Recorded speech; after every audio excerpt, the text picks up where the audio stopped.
Here with Nick Fazekas, and we're talking about him and his, great career here at Nevada, and then professional for almost 2 decades. So recently retiring, just literally a day or two ago. So why was now the right time for you to put basketball in the back door and to move on to the next phase of your life? Yeah, got that question a lot over here. It just kind of felt like it was time. My kids are getting older, and my wife and I were we really wanted them to like kind of start school in the States, and like they are going to school here, but we kind of just felt like it was important for them to do that. And I don't know, my body is wore out, put a lot of time in. It's like you're not the same guy you were 5 years ago, which is kind of a tough pill to swallow at times. But yeah, I think it was just time. It's time for the next chapter. It's trying to figure out what we're going to do next, and kind of excited about it, kind of nervous about it, but at the same time, it was a heck of a career. It was a lot of fun, and it's going to be missed, and basketball is going to be missed. But yeah, it's just time to do what's next. Yeah, how do you feel about knowing that you've played your last professional basketball game? Is it like you said, just completely out of your system, or do you feel like when basketball season kicks up, you're going to have a little bit of that urge? It was emotional. It's obviously, I've seen so many guys talk about, oh, it's just basketball, but it's like this isn't just basketball. This is my whole life. I put everything into this. I've worked as hard as I possibly could to become the best player possible, and this was my life for the first sort of half of my life. I'm going to be 39 this summer, and it's like the second half of life is going to be completely different than the first half. So yeah, it's just tough. It's weird. I've never had to do anything but basketball, and now I'm walking into sort of the real world and trying to figure out what to do next, which I hope will be fine. But yeah, it's just like 6 months from now. For the past how many years I've known what life is going to look like, but 6 months from now, I don't really have any idea what my life is going to look like. What do you foresee in your future? I guess where do you guys plan on retiring? I guess what are some of the passions you're going to try and chase as you start the next chapter? Yeah, so well, as of now, I'm going to continue to scout for the team here and try to. Obviously, I've had a huge impression on Japanese basketball, and the just have completely changed how Japanese basketball is just done and everything like that. So I continue to try to probably hopefully spend some time a little bit over here, a little bit. I'm not going to live here, obviously, but kind of come back and forth and continue to help develop this country as far as basketball goes. But then I don't know. I've thought about like broadcasting. I've thought about trying to maybe be a face on TV and try to do something like that, or maybe not even a face on TV, maybe a radio voice or something like that. Because, I still obviously love basketball. It's been a big portion of my life. So I'd love to continue to stick around the game and try to give back, and maybe coaching's in that future. I really have no idea. Just kind of like, like you said, it only happened 2 days ago. So I'm not really that quick to find a job. I also got a lot of golf in my future, I can tell you that. There you go. How often do you anticipate coming back to Reno once you're back in the United States? I mean, it obviously was a huge part of your life and development and getting to where Mhm. you are now. Yeah, for sure. I think you guys are going to see me more often. My son is 6 and my little girl's 4. And, I got to watch Nevada play against Dayton this year, and I was actually got to watch it. And I looked at my son and I was like, look, bud, every single time Nevada plays in this tournament, we're going. Like, I don't care where they're playing. We're gonna be there. We're gonna support these guys. And um, yeah, Reno's not far from Arizona, so I plan to be at more games, and I want to support that program since I played such a big part in that. So yeah, I think definitely quite a few trips to Reno in the future as well. What legacy do you hope that you left at Nevada, just in terms of being able to show what the Wolfpack could be during your 4 years there? Yeah, of course, just a winner. That's pretty much just what I wanted to be. It was just a winner. Just everyone kind of viewed me as a guy that won a lot of games and kind of helped. I don't know necessarily like change the culture, but change the sort of the mentality of like, look, you guys can go to the tournament every single year. Like it's possible. You don't have to be sort of viewed as like a mid-major. You guys can be, and that's kind of what we were for my 4 years. It was like, I don't know that we were kind of classified as a mid-major. It was more so like these guys are kind of a powerhouse. Like they're going to be tough to take out in March. And so hopefully that sort of idea and just thoughts that I kind of changed that, there's always going to be a chance to do something special there. I know last time you were in Reno, you got your number retired. You said when you came here that was the greatest achievement in your basketball career. I guess how do you reflect on that now, knowing that there are two numbers retired at the top of Lawler Event Center, and you're one of them. Oh man, it's awesome. I mean, I've watched the games at Lawler, and we try to pause the iPad and, hey, that's Dad's number up there. Because my son was little, and you can see it pretty clearly at times. And yeah, of course. I mean, what I accomplished there was, nothing short, of amazing for me. I mean, it was just this really, really special 4 years. And yeah, of course, that number never gets taken down. Obviously, Edgar Jones's number is up there, and I got to see that every time I stepped in the gym. And now the kids that play there now get to see my number. So, um, yeah, just really sweet when that sort of stuff kind of happens, and you know that you worked hard enough to get that done. When you look back at your Nevada career, I mean, it started with you maybe not even anticipating playing for the Wolfpack. I remember interviewing you, and you said you didn't even know what Nevada was when you were a high school player in Arvada, Colorado. So, again, walk us through that path of just joining the Wolfpack. Probably didn't have as much recruitment as you deserved, given how great you were in high school, but it seemed like it was Marquette, it was Nevada, and it was Utah. And I think Nevada was the first of those three official visits. Yeah, it was crazy. Yeah, I didn't had no idea the University of Nevada even existed. Shoot, I probably geographically didn't even know Reno existed at the time. Honestly, I mean, obviously everyone associates Nevada with Las Vegas, and now we all know that Reno is better than Las Vegas. But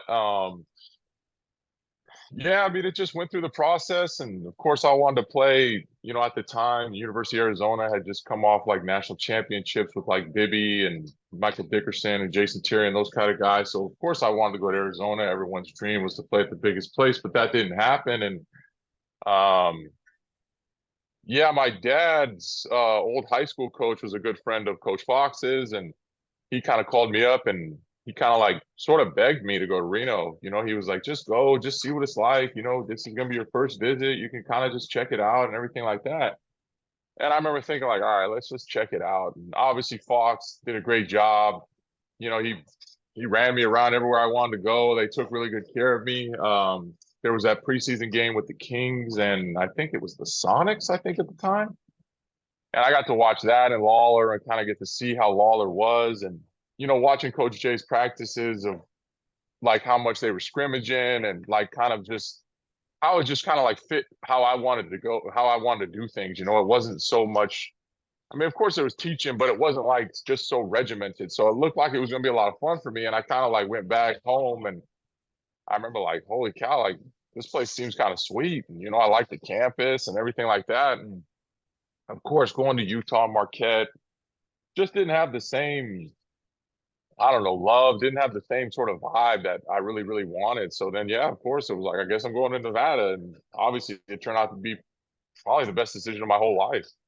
Did you think what you guys accomplished was even doable at Nevada? I mean, for you to be the all-time leading scorer, you to be an All-American, you to get to 4 NCAA tournaments, to get to a Sweet 16, to beat two top 10 teams in your first year at Kansas and Gonzaga, I can't imagine you actually thought that was achievable.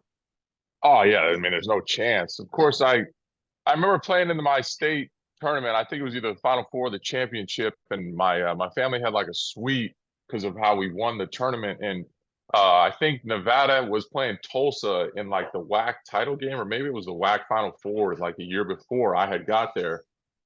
And of course, Coach Jay kind of was recruiting me and was, "Hey man, if we get you, we can kind of we can get this thing over the top and this and that."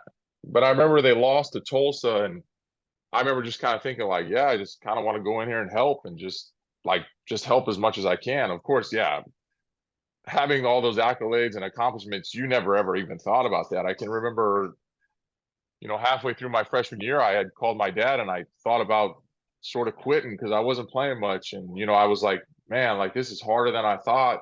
And, I was like, I'll just quit college. I'll just go to Europe and I'll just start making money. And my dad was like, no, we're not doing that. Like, you got to stick it out. Like, this is the place you need to be. And then, it just took hard work. You don't just show up as a freshman and you don't just get to take over, especially unless you're, one of these McDonald's type of guys. So it took some hard work, but I think that was sort of the fun of it was that, you got to work hard and kind of everything was there at the end as long as you worked hard. I'd never heard that story before, so take us through that. I guess halfway through that year, you're coming off the bench and you're not feeling it. I guess what was that conversation like with your dad? Yeah, that's probably a story I don't know if I've ever told, but yeah, the first half of the year, I mean, a lot of people can remember, we played UConn.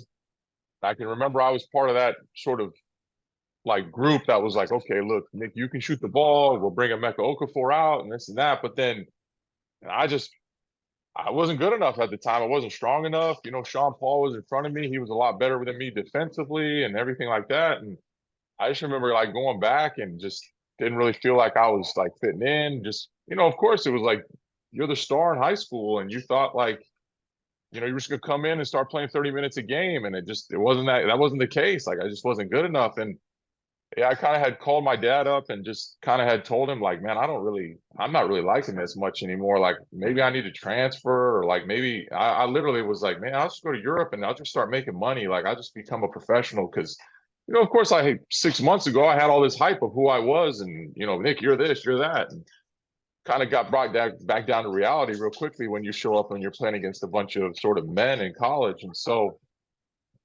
I just remember that conversation with my dad, and he was like, "No, no, no, we're not doing that, man. This is your choice. We don't quit. We're gonna finish the thing out." And then I think about that time was kind of when I just sort of bought in even more, and was like, "All right, let's start lifting more. Let's start working out more. Let's start doing things." And then, yeah, of course, that second half of my freshman year turned out to be awesome. Like I played a lot, played a pretty big role. Obviously, got to play in the NCAA tournament, played a pretty big role in that. So. Um, yeah, it was that first half of my freshman year was definitely like a rude awakening, kind of a wake up call for me. Was there a turning point in that season where you kind of believed, okay, this is the place for me, or I can have a lot of success here at Nevada?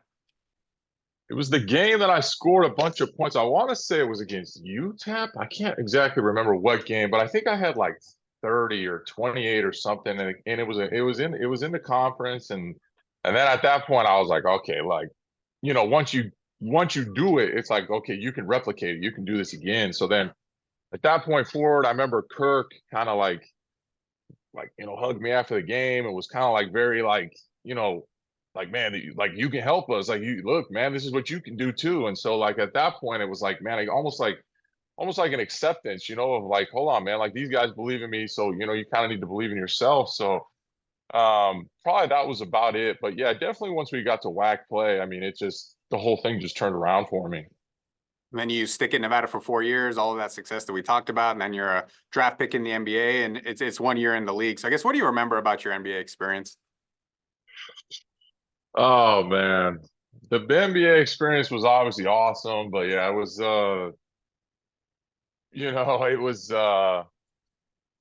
it was short-lived, and I don't feel like it needed to be short-lived. Obviously, that second stint that I had with LA, I thought I played well enough to, earn a spot in the NBA. I thought I played well enough to be on a roster, and um, yeah, it was tough because yeah, that was the lifelong dream, right? And it's kind of like, that they basically told you, hey, we don't want you anymore. And it was like, hold on, what do you mean you don't want me anymore? You know what I mean? That was a really, really hard pill for me to swallow. And that took me several years to get over, um, before I sort of like fell back in love with basketball just because of how hard it was that the dream was sort of taken away. You played at a few different countries. You were in the G League, you were in Belgium, you were in France, Philippines. I know you were going through an injury at the time as well. So I guess walk us through those years because those had to be really difficult, just knowing that maybe the NBA wasn't going to work out, but maybe there is a light at the end of the tunnel and you can find some place that loves you. Yeah, so I mean, obviously, what happened was washed out of the NBA, and then I went to Belgium right after that, and I literally just didn't really care. I was so pissed off. I was angry. I was out of shape. I didn't care at all. I just went over there and was like, well, this is what my agent told me to do, so I guess I'm gonna go over here. I guess I'm gonna play. But I was horrible. I was definitely not the best player in the gym anymore and everything like that. But just like I said, it was hard for a couple of years because it was like, how can I get back to the NBA? And like being in Europe, you felt so far away from the NBA that it was like, what am I even doing? So then, yeah, the Belgium and France thing happened, and then yeah, of course, I had my ankle, had a surgery on my ankle, and then that was when everything kind of went probably rock bottom at that point. Like I was living in Vegas at the time, and I literally thought I was done playing basketball. I think at like 27 years old, just because my ankle was like so messed up after a couple surgeries. And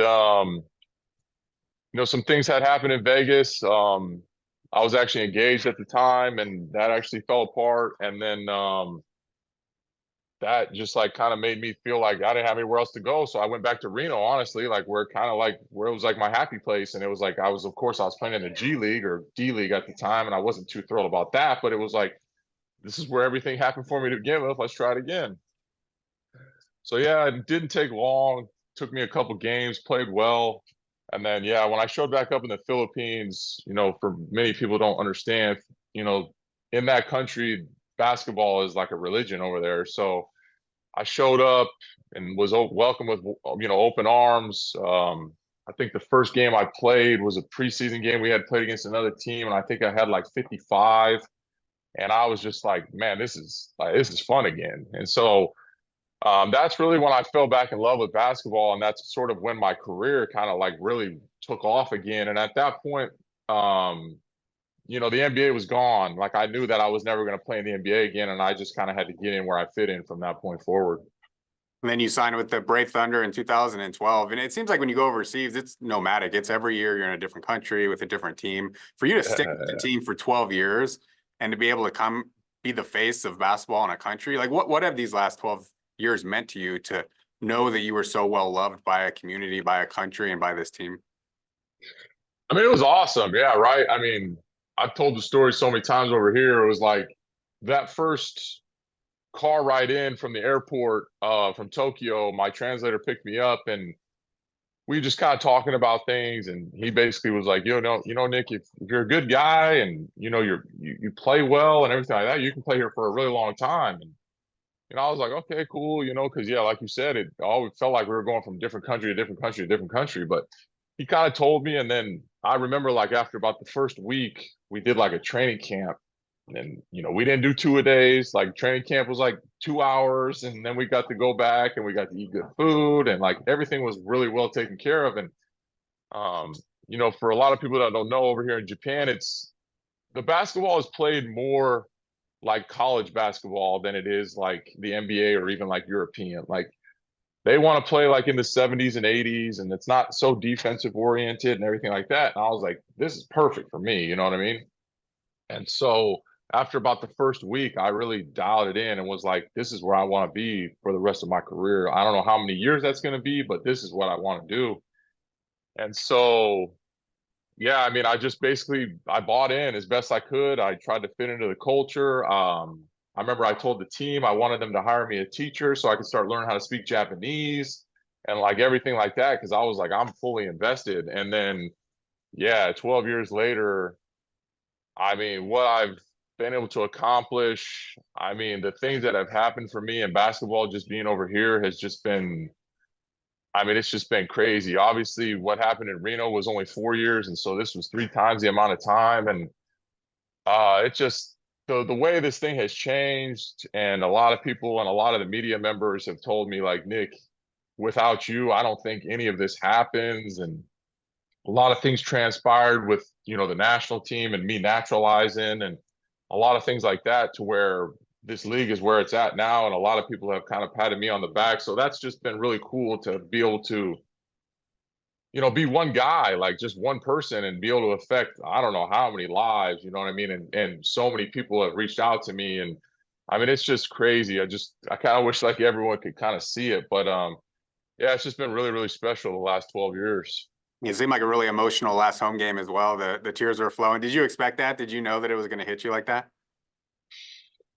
Yeah, I mean, I didn't really know it would hit me like that, but yeah, I mean, you just sit and think about all the things you did, all the summers you put in, and the things you're doing after practice, and like, I mean, it becomes kind of a day-to-day thing, it's like people going to their job every day. That's what I've been doing the last 12 years. It's just in a different fashion, and now I don't get to do it, but like, I love my job. I've loved my life the last 12 years, and now I have to like sort of flip it upside down, and it's kind of time to do something different. And my kids are now, the number one priority in my life and everything like that. So things change. But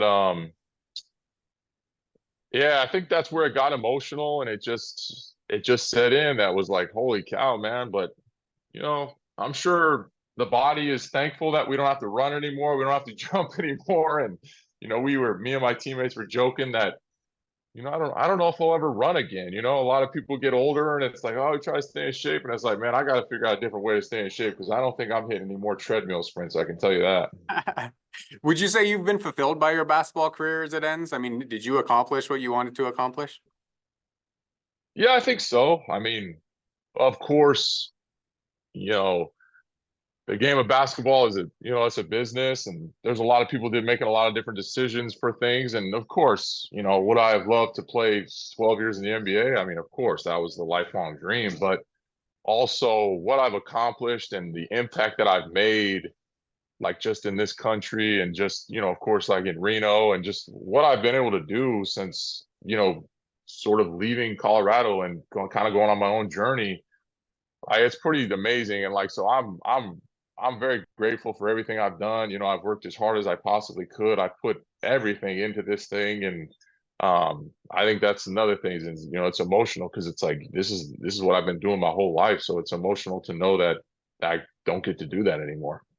I looked it up. If you go back to your high school career, more than 20,000 points in your career, 2,464 at Nevada, 15,422 with the Brave Thunder there. Kind of a weird question, but do you have a favorite like bucket that you've ever had in your career? A favorite basket that you did score? Man, I mean, we had a tournament over here that kind of sticks out a lot for me, and it was like the first sort of thing that we had won, and the Final Four. I hit a buzzer beater to send us to the championship, and then the following game, I actually hit my floater from the elbow with about, I forgot what it was. It was less than 30 seconds to sort of ice the game. I think we were down one and I hit the floater to ice it. And those are some memories that I'll never forget. But yeah, I mean, it's a lot of buckets when you talk about it like that. It's a lot of points scored, and um, yeah, it's just fun to just think about things, and it'd be fun to sit down with some of my old college teammates and be able to talk to things about them and remember things that I didn't remember, and it's fun to sit down with old imports that I played with over here and talk to them about things that I didn't remember. So, because yeah, it's just a lot of time that you forget about things, and it's like, oh yeah, I do remember that, right? Oh yeah, that was awesome. So yeah, but yeah, a lot of buckets, and I guess I should be proud of that.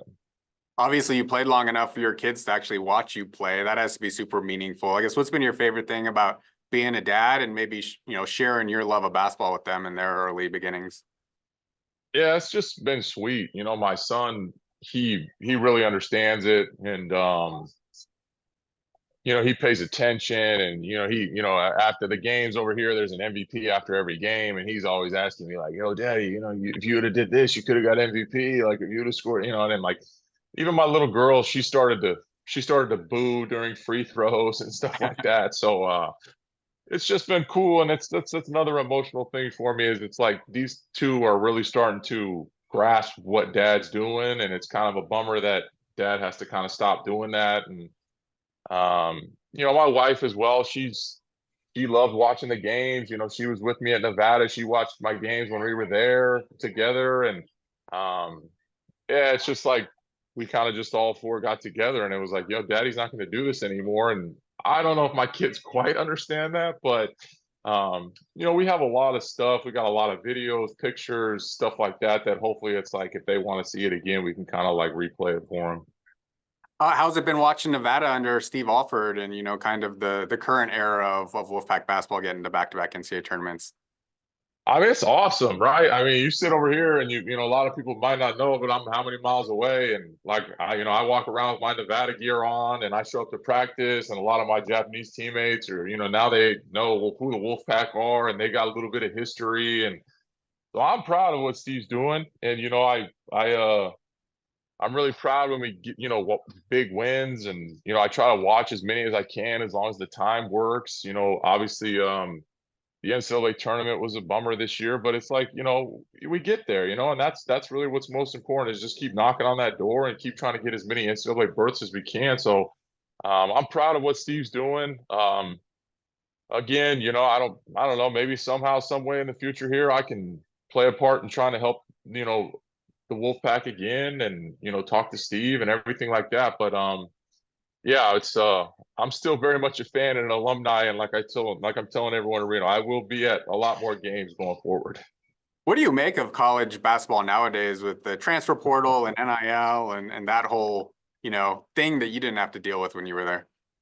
Holy cow, man. I mean, it's crazy. I mean, it's a lot of us, obviously, being who we were in Reno, we obviously sit and think about all the NIL money we would have made and what a different experience it would have been had we had that kind of money in our back pocket. But man, I don't know that I like it. I know it's hard, and like my father-in-law, we talk about it because we live in Arizona and he always talks about like ASU and he even talks about Nevada. And it's like it can kind of be hard for a general fan to get behind certain teams because it's like the team is changing over every year. It's like there's new faces every year. And it's like I feel like part of our special run in the 4 years was like Nick's going to be there, Ramon's going to be there, Kyle's going to be there. Like all these guys are coming back. We've fallen in love with these guys, but it's like now it's like this guy leaves, this guy comes in, and it's like no one really knows. So I'm not a huge fan of it. And I think it does kind of hinder, I'm sure, what Steve is doing, and it's just completely changed the game.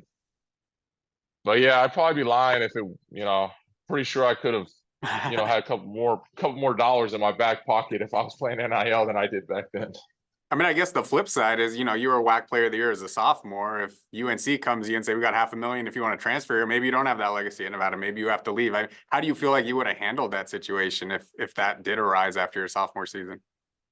I mean, yeah, it would have been hard, right? I mean, yeah, I mean, money talks. And at this point now, for myself, I didn't have to deal with the business of basketball until I got to the NBA. But these poor kids at 18, 19 years old, they got agents and they're dealing with the business of basketball. And it's like, I just don't think it's really fair.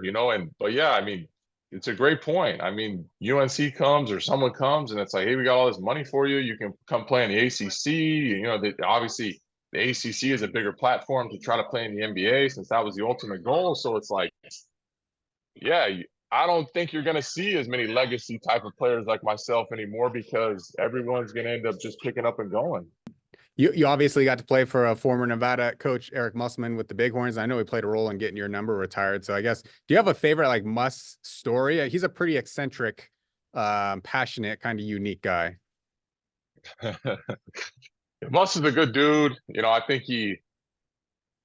maybe sometimes he gets a bad rap, for how passionate he is and some of the things that he does, but he does it his way and, he's had success with it. But yeah, crazy Muss story for me was when we were in together in Reno and my ankle was like really messed up and obviously I was the number one pick, so Muss obviously needed me and he wanted me to play and everything like that. And I can remember my ankle had hurt so bad that, I would come home from practice and I would question getting off the couch and going to the kitchen because my ankle had hurt so bad. And I would show up and Muss would, he'd be yelling, you got to do this in practice. Yeah, I'm like, Muss, man, I'm having trouble.